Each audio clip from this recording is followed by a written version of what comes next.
आप लोग ऐसा क्या करते हैं? जड़ी बूटियां हनुमान जी की तरह निकाल कर लाते हैं या प्रैक्टिकली नॉर्मल जो घास हमारे आसपास होती है उन्हीं को लेते हैं आप इलाज में? कोई हम संजीवनी बूटी निकाल के लाते हैं, हम थोड़ा नियमों में परिवर्तन करते हैं। ये शरीर खुद में अपने आप को ठीक करता है।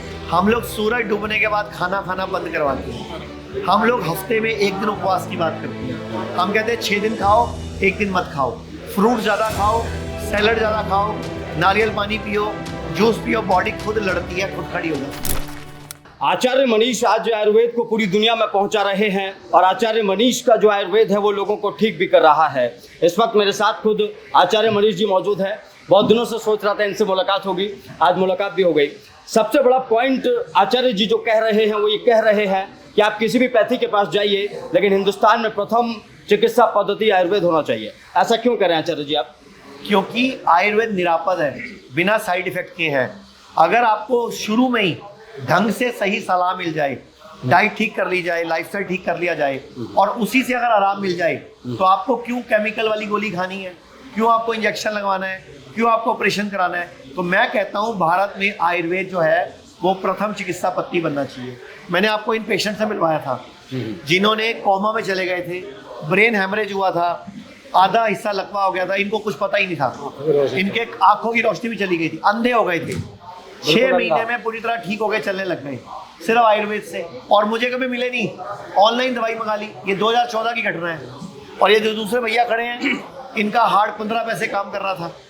मॉडर्न पैथी ने बाईपास सर्जरी बता दिया था और बोलते बाईपास सर्जरी में फेल होने के चांस है, हार्ट ट्रांसप्लांट करना पड़ेगा। आज ये कैसे जिंदा घूम रहे हैं, बाइक चलाते हैं, जो 2 कदम नहीं चल पाते थे। तो आचार्य जी कर क्या रहे हैं आप लोग? आप लोग ऐसा क्या करते हैं? जड़ी बूटियां हनुमान जी की तरह निकाल कर लाते हैं या प्रैक्टिकली नॉर्मल जो घास हमारे आसपास होती है उन्हीं को लेते हैं आप इलाज में? कोई हम संजीवनी बूटी निकाल के लाते हैं, हम थोड़ा नियमों में परिवर्तन करते हैं। ये शरीर खुद में अपने आप को ठीक करता है। हम लोग सूरज डूबने के बाद खाना खाना बंद करवाते हैं। हम लोग हफ्ते में 1 दिन उपवास की बात करते हैं। हम कहते हैं 6 दिन खाओ, 1 दिन मत खाओ। फ्रूट ज़्यादा खाओ, सैलड ज़्यादा खाओ, नारियल पानी पियो, जूस पियो। बॉडी खुद लड़ती है, खुद खड़ी हो जाती है। इनकी बॉडी खुद खड़ी हुई। और जो जड़ी बूटियाँ वो क्या है, जो कि सौंफ, तुलसी, लौंग, इलायची, बिनक्शा, और ये पूरी साइंस है। हल्दी है, हजारों साल पहले से साइंस डेवलप है। तो हमारे कहते हैं कि हमारे किचन में सारे समाधान रखे हुए हैं, तो यही कहना चाह रहे हैं आप? मैं उसको रसोई कहता हूँ, क्योंकि रसोई मतलब रस से भरी हुई, किचन मतलब किचकिच से भरी हुई। रसोई थी बढ़िया, किचन है खराब। रसोई में नीचे बैठ के रस से प्यार से रोटी पकाते थे। आजकल आप खड़े होकर रोटी में ना पेट हिलता है, ना कमर हिलती है, ना घुटने मुड़ते हैं।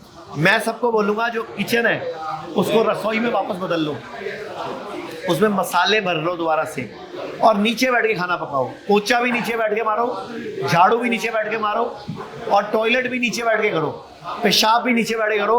कोई इंसान बीमार पड़ेगा ही नहीं। बच्चे भी ऑपरेशन से नहीं होंगे, घुटने भी खराब नहीं होंगे, रीढ़ की हड्डी भी खराब नहीं होगी। चलिए, बहुत शुक्रिया। लोग कहते हैं आयुर्वेद गंभीर बीमारियों का इलाज नहीं कर सकता, लेकिन अगर पूरे भारत में कोई गंभीर बीमारी से परेशान है तो आयुर्वेद को ट्राई करने तो आ सकते हो ना। पंचकर्मा करा सकते हो, नुकसान तो कुछ होगा नहीं, लेकिन बॉडी हील कर गई तो जिंदगी आपकी बन जाएगी।